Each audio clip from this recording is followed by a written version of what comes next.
In this podcast, I'm going to be talking about El Paso, Texas, where to fish in El Paso, Texas, and how to get there and stuff to do, kind of. Okay, so let's get into it. First of all, where is El Paso, Texas? If you don't know where it is, some of you are international, you don't. It's a decent sized city, but you don't know where it is. El Paso sits right on the border of Mexico and a few miles away from the border of New Mexico. And it is a decent sized city. So you can fly in and out of it if you really want to, um, but it's not like a high end. It's not like proper international airport. It's not a hub. It's not like you're flying into Houston where you get flights anywhere you want, or like LX we want flights anywhere you want. It's going to be handful of decent hubs in the states. So if you're flying from within the country, good. If you're international, expect to make a couple layovers. Um, when you get to El Paso, things to do. Cabela's, they just added a Cabela's. I went into it for a few minutes. It's not like the other Bass Pros or Cabela's where they have the full-on cabiny setup and it's a full-on attraction. They didn't even have a tank, no effort. It was just like, nah, not even worth your time. It's great if you want to go grab tackle, but there's plenty of other places you can go grab fishing tackle in the city. And that's why the bass fishing is honestly the fun attraction I went to go do. So there's a park. So let me explain the bass fishing. There's a public park that closes at dark. So just have that in mind. So if you want to try to fish in the evening, if you only have 1 or 2 hours, plan around it just because if you get kicked out at 5 p.m. in the wintertime, don't even try. Also, desert, very dry. Um, so when you hit, so in this park, it's about a mile away from the border between Texas and New Mexico.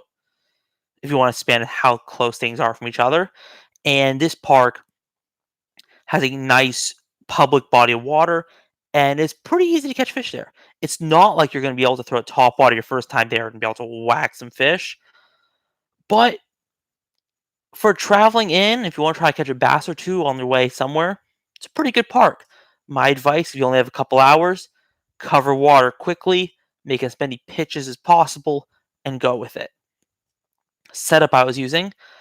On that part of the road trip, I was only using the whole road trip I only brought 2 setups. A finesse setup, so like some 15-pound braits, like a 6-pound leader, and a 10-pound setup. So like for like heavier finesse stuff, and that was pretty much it.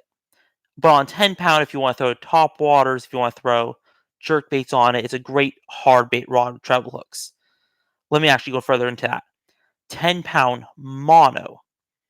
The thing I like about 10-pound mono is a lot of rods, if a lot of the cheaper rods are built with a fast action.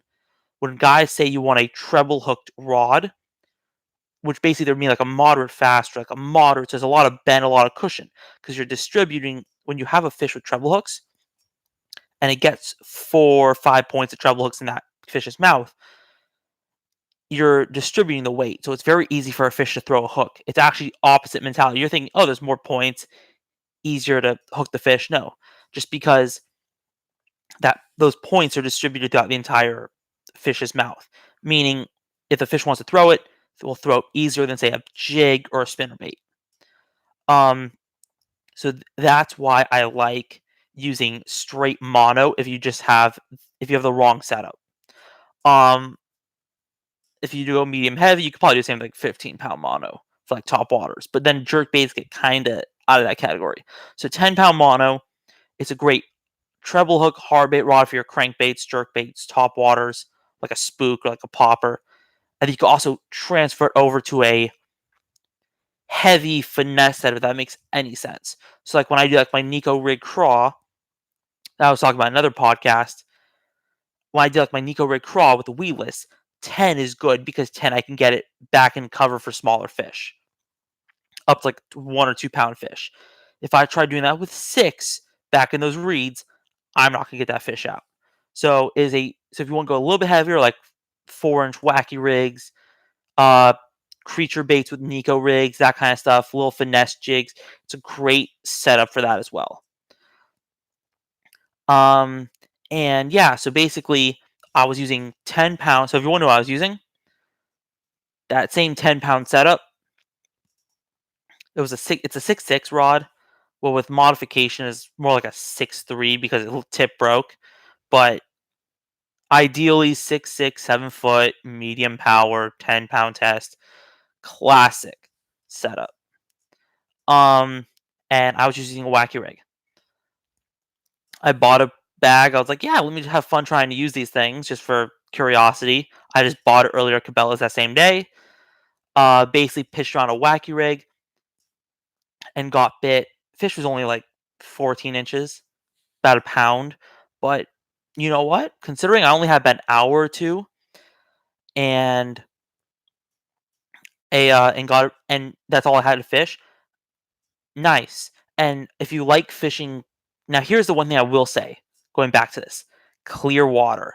If you are not comfortable fishing clear water, avoid fishing El Paso. It's a desert. You're gonna have no runoff. You have no muddy water scenarios. Well, no, you might have like flash floods or occasional rainstorms I was not a part of. But when I was personally there, it was bone dry. None of that dust went into the lake, and you were looking at, or it was like a large pond, lake area, and it was crystal clear water. Well, more or less crystal clear, which how I like to fish. I like fishing where you hook the fish out of 6 to 12 feet of water, and you see them come up, fight you on the way up. But yeah, so pitch. I was going a little more finesse. Pitch a wacky rig. Pitch a Nico rig. What else? Drop shot could probably work. If you really want to go like finesse, like some 4 and 6, have fun at it. Um, you probably could get bit doing that. But the problem with doing that in the larger bodies of water, like if you're fishing a little pond, great, great thing to notice. Finesse is not always good. So if you're fishing a little 3-inch fluke and you have to cover a lot of water with it, good luck. It kind of works, it kind of doesn't. But unless you twist it really fast and you get it to move. But a 5-inch wacky worm, you're now going to get those 1-pounders to start to move for your bait. And then I'll keep going with the swim baits and so on and so forth. But however, I will say finesse setup probably would work as a great drop back set. I mean, if you had a little drop shot, you missed the fish on a bite, you could drop the drop shot back to him and get him.